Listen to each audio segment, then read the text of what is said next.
Bom dia à nossa audiência do Portal Desacato. Bom dia a Júlia Sajorato, aqui no comando da parte técnica do JTT Agora. Hoje a nossa conversa é com o deputado federal do Partido dos Trabalhadores por Santa Catarina, o Pedro Pizai. Bom dia, Pedro. Como está você? Bom dia a todos que nos acompanham. É uma alegria falar contigo. Estamos bem, se cuidando aí no isolamento social, cuidando do outro, cuidando da gente, para não contaminar ninguém e não ser contaminado. Tá certo, Pedro. Pedro, o assunto hoje da nossa conversa, da nossa entrevista, é com relação a esse projeto, né, que foi aprovado aí na Câmara dos Deputados na terça-feira, a Lei da Emergência Cultural, que inclusive, para a nossa audiência saber, aí, essa lei ela é batizada pela sua relatora, a deputada federal a Jandira Fegali, como a Lei Aldir Blanc, né, que foi um dos maiores compositores aí, escritores brasileiros, e acabou falecendo por complicações justamente geradas pelo Covid-19. Pedro, contextualiza para a gente um pouquinho dessa lei, quem é que tem direito, como é que foi essa votação também na Câmara dos Deputados, e a gente sabe que ela vai para o Senado ainda, se tem alguma previsão de data com relação a isso. Eu acho justa a homenagem ao Aldir Blanc, um dos grandes compositores. Até na nossa quarentena cultural a gente tem tocado algumas músicas que ele compôs. Em segundo lugar, já vem tarde quase essa lei, porque o setor cultural foi o primeiro atingido pela pandemia, que foi Sim. as aglomerações humanas sendo impedidas de realizar por justa razão. Agora, demoramos para conseguir colocar na pauta, conseguimos colocar na pauta e conseguimos aprovar. O que nós aprovamos desse plano de emergência cultural? Porque ele é tão necessário e urgente, porque se nós falamos que o setor cultural é o primeiro que entrou na pandemia, no isolamento, na paralisação das suas atividades, vai ser o último a sair. Junto com as escolas, junto com as atividades esportivas, as atividades culturais que vão ser as últimas que vão retomar na atividade, como uma atividade cultural e econômica, que vai movimentar novamente a população nos espaços públicos. Então, em primeiro lugar, é justa e necessária o plano de emergência cultural. Segundo ponto, o projeto de lei aprovado, que a Benedita da Silva foi a que capitaneou a primeira assinatura, junto com tantos outros deputados que participamos da construção deste projeto e desta vitória, permite dois objetivos nesta lei. A primeira é para os profissionais da cultura, para os do teatro, da música, da cultura, das várias atividades culturais e aqueles que estão na retaguarda da própria atividade cultural. Um show não é só o músico, como a Cláudia está me entrevistando, e tecnicamente a Júlia está assessorando tecnicamente. Precisou uma retaguarda para mim conceder, inclusive, essa entrevista. Então, precisa todo esse setor cultural ser beneficiado com o salário mínimo para o plano de emergência nesse período da pandemia.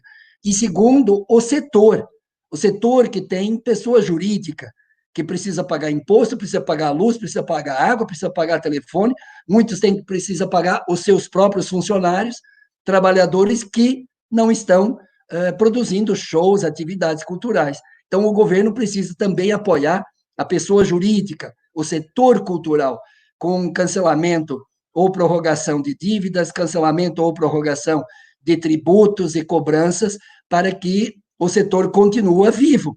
Porque quando termina a pandemia, se o setor vai à falência, quanto tempo nós vamos para retomar a atividade cultural? E você sabe, Cláudia, e todos que estão nos acompanhando, que inclusive neste período da quarentena, do isolamento, dessa grande parte da população do planeta que está isolada, dentro de casa, no seu espaço familiar, a cultura, a arte, a música, a poesia tem sido um dos ingredientes da própria dignidade, da própria cidadania, da própria defesa dos valores culturais, dos seus valores. Então, e pós-pandemia vai ter mais importância ainda. Então, eu, Cláudia, estou muito contente que a gente conseguiu aprovar. Segundo, conseguimos agora pressionar que o Senado, que deveria já ter votado ontem, não votou, que na próxima terça-feira o Senado aprove, se transforme em lei e logo, logo seja destinado esse auxílio emergencial para os profissionais da cultura e para o setor cultural. Uhum. Pedro, qual é a perspectiva para esses trabalhadores e trabalhadoras em receberem realmente esse auxílio? Porque aquele primeiro auxílio emergencial, ele ainda não chegou para muitas pessoas. Então, qual que é a perspectiva, a segurança que o pessoal aí da cultura tem em receber agora, né, esse auxílio? É pressão, é mobilização, é articulação. Agora, o setor cultural não tem uma abrangência como tem o auxílio emergencial ou a renda básica, que lá nós estamos falando de 50 milhões de brasileiros. Do setor cultural é um público menor, é mais específico, e se o governo tiver vontade política, ele viabiliza em uma semana. É só decisão política e viabilização. Por quê? Porque agora, inclusive, nós discutimos com lideranças do governo que a lei está sendo votada, já aprovou-se na Câmara, só falta no Senado. O governo já pode antecipando as regras, a forma, o jeito, qual instituição financeira que vai ser repassado, como fazer o cadastro rápido dos profissionais da área da cultura. Tudo isso o governo pode ir fazendo, é decisão política. No auxílio emergencial, nós dizíamos da mesma forma, que o governo tinha que desburocratizar, e infelizmente venceu já a segunda parcela, e tem brasileiros que ainda não receberam a primeira parcela. E mais grave ainda em relação à renda básica, que o governo vetou algumas categorias, alguns profissionais, como o próprio agricultor familiar, que ganha até R$ 3.135 por ano de renda, deveria ser automaticamente contemplado, porque é o que vai produzir alimento para não ter crise alimentar, de segurança alimentar no próximo ano. Porque o agricultor não produz hoje para colher hoje, ele produz para um mês, para 90 dias, para 120 dias, para 150 dias, que vai começar a colher a produção alimentar. Então, nós precisamos também acelerar, pressionar que o governo se articule. Então, o setor cultural está bem mobilizado, parabéns a todos os profissionais do Brasil, aos profissionais da cultura, os artistas de Santa Catarina que fizeram uma ampla mobilização. Eu mesmo participei de reuniões mobilizadoras que pressionou os deputados federais. Eu mesmo, que já tinha posição clara e aberta, fui indagado a votar, portanto, teve a mobilização, e essa mobilização não pode parar na votação do Senado. Tem que continuar a mobilização para viabilizar o plano de emergência cultural o mais rápido possível, porque esses profissionais, já estamos falando há mais de 2 meses, que eles estão sem atividades, e sem atividade, sem renda, sim, sem receita, e por isso que é urgente, urgentíssima, não só a aprovação, mas a viabilização da emergência cultural, do auxílio fundamental para esse setor da pessoa física e da pessoa jurídica na indústria cultural, e a cultura é a que pode trazer mínima perspectiva de um outro Brasil, com outros valores, com a cultura da pluralidade, da diversidade. Quando a gente ouve o ministro da Educação odiar a diversidade cultural brasileira, odiar a pluralidade cultural, e ele diz que ele odeia mesmo, ele falou, eu odeio, isso é a barbárie, é a ditadura, é o autoritarismo, é o pensamento único, com uma única visão de mundo, de história, onde o Brasil não é isso. O Brasil tem da tradição da cultura indígena, da cultura afro-brasileira, tem dos descendentes europeus, tem de todos os brasileiros e do mundo inteiro nessa pluralidade, com diferentes valores, valores mais democráticos, valores mais conservadores, e nessa pluralidade que nós devemos defender nesse momento da história. Então, é urgente e necessário defender a cultura quando tem um governo que quer fazer a guerra cultural para destruir a riqueza da nossa cultura, da nossa tradição plural, diversa, que é a sociedade brasileira. Uhum. Correto, Pedro. E você traz aí um elemento sobre a barbárie, né? Bom, no estado de Santa Catarina já são quase 8 mil casos de Covid-19, né, Pedro? É um número bastante assustador, a gente está aí com mais de 100 mortes. Chapecó são quase 1.000 casos. São Miguel do Oeste, de segunda-feira nós tínhamos 29 casos, hoje, sexta-feira, já estamos com 54, porque também estão sendo feitos mais testes, mas é um número alarmante. No Brasil, são mais de 25 mil mortes já por Covid-19. Eu gostaria que você falasse um pouquinho a respeito também desse contexto, né? Como é que vocês têm olhado para isso tudo e qual que é o sopro de esperança que nós brasileiros, nós catarinenses também vamos ter a partir de uma realidade que se coloca como essa, com o comércio aberto, né, essa despreocupação também em muitos municípios catarinenses, colocando aí os trabalhadores e trabalhadoras na linha de frente da morte, aí enfrentando, né, o Covid-19. Então, por favor, fala um pouquinho desse tema também. Eu acho que nós estamos vivendo uma crise sanitária no Brasil diferente de como outros países estão vivendo e enfrentando a crise sanitária. Por quê? Os países, Cláudia, que enfrentaram com isolamento, com radicalidade, com responsabilidade sanitária, cuidando e protegendo a vida, recuperaram-se com mais rapidez a atividade econômica. Os países que se descuidaram, que disseram que era uma gripezinha, e o papagaio do Bolsonaro brasileiro copiou a palavra gripezinha do Trump, o Trump já passou de 100 mil mortes nos Estados Unidos. 100 mil. Eles podiam ter evitado mais de 50 mil mortes evitado. Mas eles não fizeram isolamento social no tempo certo, na data certa. Economicamente, para os Estados Unidos, está custando 4, 5 vezes mais do que ter feito o isolamento. E o Brasil vai viver da mesma forma. Por quê?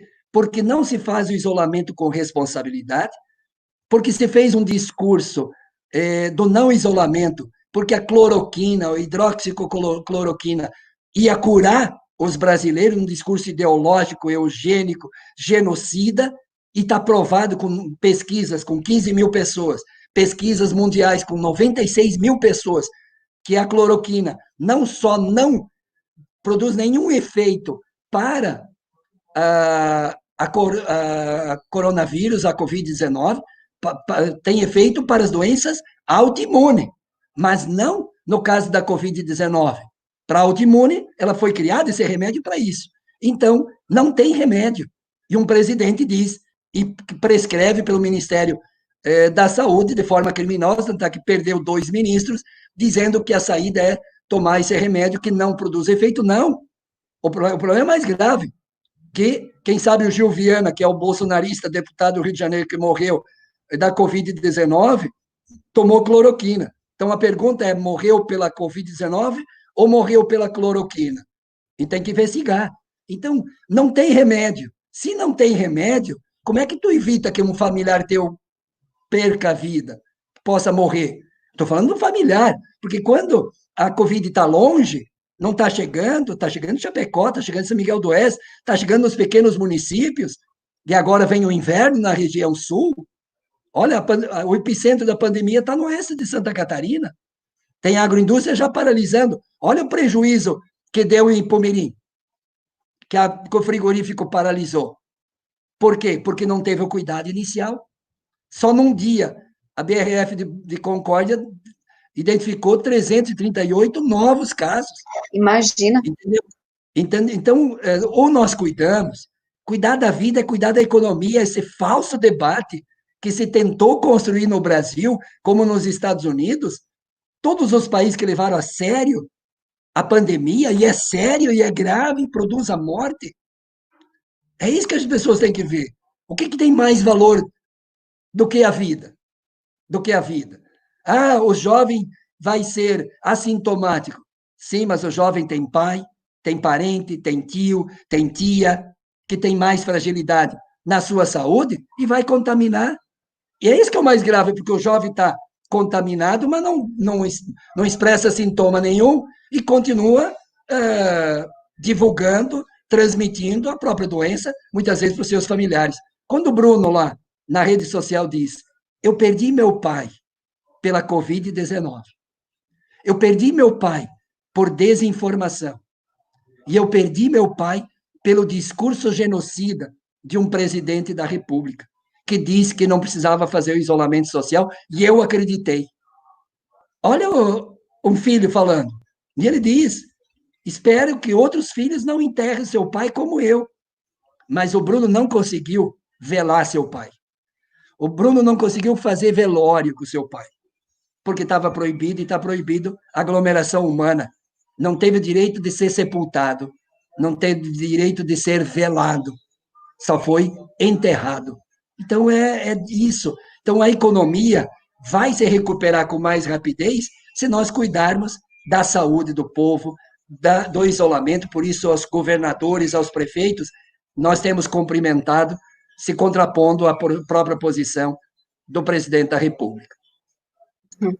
E aí eu acho que tem um elemento importante também, né, Pedro, que a partir do primeiro caso, em cada município de descanso, a gente teve os primeiros casos nessa semana, até ontem eu acho que eram 2 casos, que as pessoas não vejam isso apenas como números, né, mas são pessoas contaminadas, são pessoas que estão morrendo. Imagina, são 54 casos em São Miguel do Oeste, a gente não pode naturalizar esses números, né, porque daqui para a gente vai crescer, mas e aí, como que fica, né, toda essa estrutura? A gente vai continuar trabalhando sem o isolamento social, porque só a máscara, só o álcool gel ajudam, mas o isolamento, ele é fundamental, né, Pedro?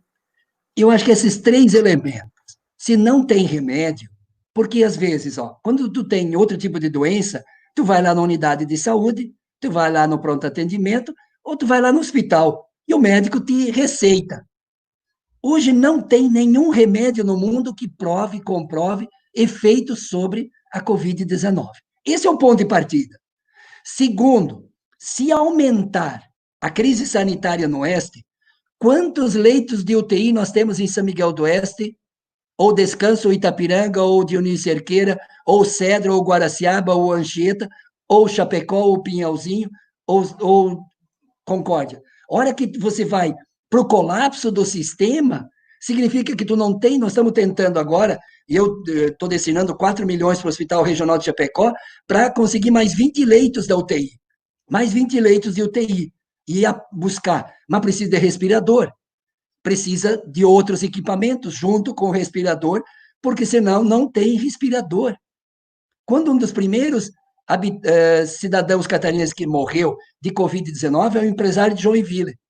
O empresário de Joinville tinha muito dinheiro no banco. Faltou oxigênio no pulmão. Faltou oxigênio no pulmão. Os valores têm que ser alterados com a pandemia. Os valores humanos, os valores da solidariedade. E a solidariedade é o quê? Se eu me cuido, eu não me contamino, não contamino o outro. Você imagina, nós que somos cristãos, de tradição cristã, religiosa e tudo, eu tomar consciência que eu contaminei meu pai ou a minha mãe e ele morreu? Não é problema só a doença, a morte, a culpa. A culpa que mata também. O Bruno lá se culpava, não só pela morte da Covid, ele se culpava porque ele foi irresponsável e desinformado ou acreditou num discurso que produziu a morte do pai.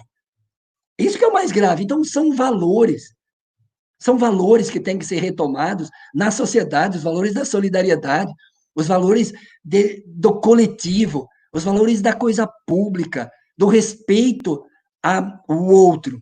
Por que você não pode se contaminar? Não só para ti, mas para respeitar o outro.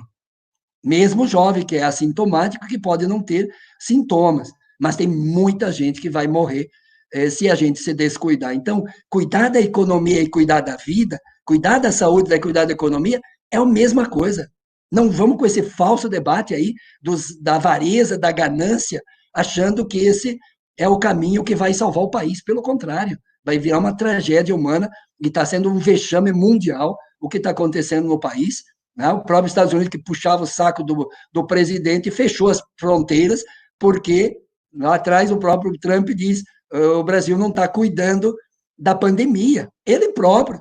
E ele radicalizou. Ele, inclusive, roubou os respiradores que vinham para o Brasil, roubou os respiradores que vinham para outros países da América Latina, segurou, e quando o avião pousou em Miami, segurou os equipamentos para cuidar do seu povo.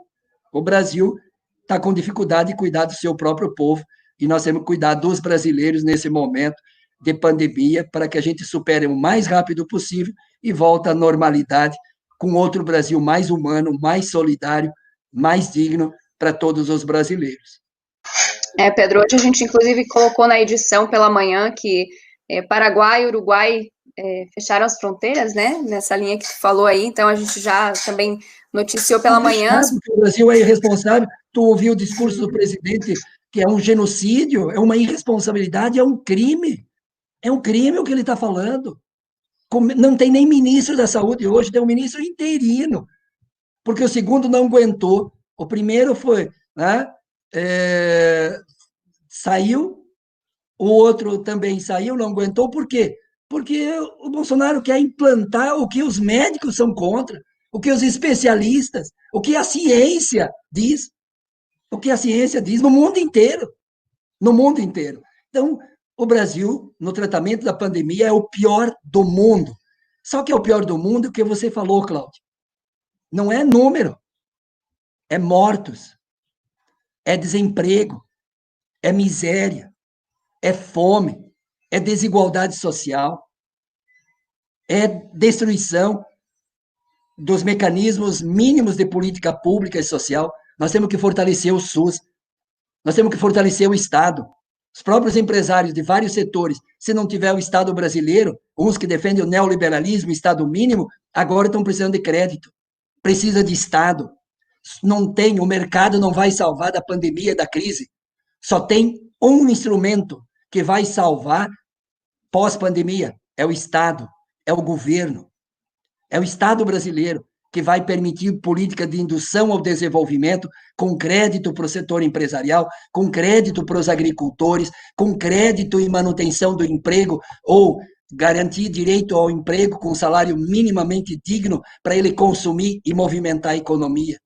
A educação, a saúde. Como é que a juventude pós-pandemia, se não tiver escola pública, universidade pública ou bolsa de estudo? Como é que vai ter saúde? Como lá nos Estados Unidos não tem sistema único de saúde, mais de 100 mil mortos.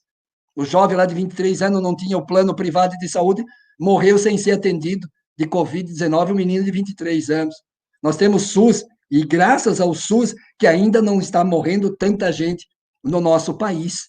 Então, nós precisamos fortalecer as políticas públicas, que o pós-pandemia seja de mais Estado democrático, mais Estado para o povo, não mais Estado para o setor financeiro. Ou absurdo, o governo federal, Paulo Banqueiro Guedes, botou 1,2 trilhão para os bancos, e sabe o que os bancos fizeram com esse dinheiro? Emprestaram para os empresários de São Miguel do Oeste, ou de Chapecó, de Santa Catarina? Não, reemprestaram para o governo com cobrança de juros. Isso é um absurdo, isso é um crime de lesa pátria, botar em plena pandemia, quando botamos uma lei de 40 bilhões para micro e pequeno empresário, em vez de chegar aos 40 bilhões, só chegou 2 bilhões até agora. E o microempresário precisando do crédito, precisando aí movimentar, precisando segurar o empregado, porque depois da pandemia precisa desse trabalhador. E, lamentavelmente, o governo, e ouvindo o Paulo Guedes lá na reunião ministerial, diz: as grandes empresas nós temos que apoiar, porque o dinheiro volta, as micro e pequenas empresas nós não temos que apoiar, porque o dinheiro não volta. Como que não volta? Volta em emprego, volta em renda, volta em consumo, volta em imposto. 60% do emprego nesse país é gerado pela micro, pequena e média empresa, não é pela grande empresa. E aí eles estão invertendo. Em plena pandemia, a elite, os grandes vão ficar mais ricos em detrimento dos trabalhadores, do micro e pequeno empresário, pagando a conta dessa crise sanitária que se estende mais pela irresponsabilidade do próprio governo, e agora está chegando nos pequenos municípios, o povo precisa se cuidar. Use máscara, use o álcool em gel, use sabão, e quem puder, mas quem puder, fica em casa. Essa é a regra primeiro, porque tu ficando em casa, tu protege o outro. O outro que pode ser teu pai, tua mãe, teu tio, teu avô, tua avó, pode ser um parente, pode ser um amigo, pode ser alguém próximo de ti também. Se as pessoas querem são um pouco egoístas, então pense nos seus familiares primeiro, para criar solidariedade e sensibilidade com esse período da pandemia. E o Oeste de Santa Catarina é o epicentro de Santa Catarina. Precisamos cuidar da vida para cuidar da economia. Gente, Pedro, a gente vai te agradecendo também. Eu aproveito aqui porque o pessoal estava comentando na nossa transmissão aqui do vídeo do JTT agora, a Isete Carmen Lourenço falando que aqui ela comentou, aqui em São Miguel do Oeste não tem cloroquina para quem tem doença autoimune, por causa da fala do presidente que não precisa, estocou em casa, né? A Jo Pinheiro também comentou, ela fez um agradecimento aí pelo teu comprometimento, o Pedro Pinheiro também comentou antes na parte aí da cultura. Então, são os abraços aqui do Extremo Oeste catarinense aí para ti também, Pedro. E esse espaço está sempre aberto aí. Semana que vem, quem sabe a gente possa voltar a conversar, né? Já que também essa votação do auxílio para a cultura vai para o Senado, então a gente pode conversar de novo. Obrigado, Cláudia. Semana que vem aprovou no Senado, a gente retorna a notícia para vocês aí, ver como vai sendo implementado, nós vamos acompanhar a implementação para o mais rápido possível, o setor cultural ser beneficiado, queremos aprovar e estamos pressionando que o Rodrigo Maia coloque em pauta o crédito de emergência para os agricultores familiares, estamos pedindo, inclusive, uma audiência com todas as organizações do campo também, para que a gente possa pautar o apoio aos nossos agricultores que vão produzir o alimento mais saudável para o período de pandemia e pós-pandemia, e cada vez mais se valoriza a produção agroecológica. Você percebeu, Cláudia? Isso, o mundo inteiro está querendo comer alimento mais saudável. Por quê? Porque uma das formas para evitar a pandemia, evitar a morte pela coronavírus, pela Covid-19, está o corpo autoimune, ou está imune, ou tu desenvolver imunidade. Como que tu desenvolve imunidade? Atividade física, não se estressar demais, cuidar da vida, cuidar de valores, né, cuidar da cultura, tudo isso que nós estávamos falando da cultura, e cuidar da saúde. E quanto mais tu cuida da saúde, é menos contaminado, menos veneno, menos agrotóxico, menos produto industrializado, menos produto químico no teu corpo, no teu organismo. Portanto, estava se valorizando no mundo inteiro os produtos agroecológicos, alimentação saudável, porque desta forma você mantém a imunidade do seu corpo e pode ser até contaminado, mas você evita a morte, porque você tem um organismo mais com mais saúde, mais saudável. Então, é um bom tema que vai se fortalecer aí no bom debate, e por isso que eu defendo produção agroecológica, produção agroflorestal, produção e apoio à agricultura, e nós queremos votar um projeto também nessa área da cultura, que cultura veio de agricultura, né? A cultura da terra, a cultura do solo. Então, agricultura com cultura, que nasceu a sabedoria das mulheres, primeiro, Cláudia, foram as mulheres que construíram agricultura e cultura, os valores a partir do solo, da natureza, como diz o primeiro médico no mundo, o remédio é teu alimento e o teu alimento é o teu remédio. Solo saudável, alimento saudável, corpo, a vida saudável. Então, tem que recolocar novos valores com esta pandemia, porque depois da pandemia tem que ter uma outra vida melhor para o povo brasileiro. Tá bom, Cláudia? Obrigado pela oportunidade. A todos que nos acompanharam, a Jo, o Pedro, todos que aqui acompanharam também, o nosso muito obrigado, um abraço solidário, um abraço fraterno, e vamos cuidar, defender a democracia, defender os direitos do povo, defender a economia, defendendo a vida do povo brasileiro. A vida é o melhor bem que você tem, e cuide-se. Tá bom, Cláudia? Você cuida-se também, a Júlia também se cuida aí, cuidem-se para vocês que são jovens, saudáveis, não contaminar ninguém, tá bom? Um abraço fraterno a todos vocês, obrigado, Cláudia. Um abraço, Pedro, e olha, tema para outra entrevista, as mulheres historicamente foram as guardiãs das sementes crioulas, então a gente pode falar sobre isso também. Eu acho que seria muito, muito bom. Sim, um abraço, Pedro. Obrigada, Júlia, aí na condução técnica, e a gente volta aí com a nossa edição, que vai até às 21h, e se precisar, muito mais também. É Desacato 13 anos, sempre presente.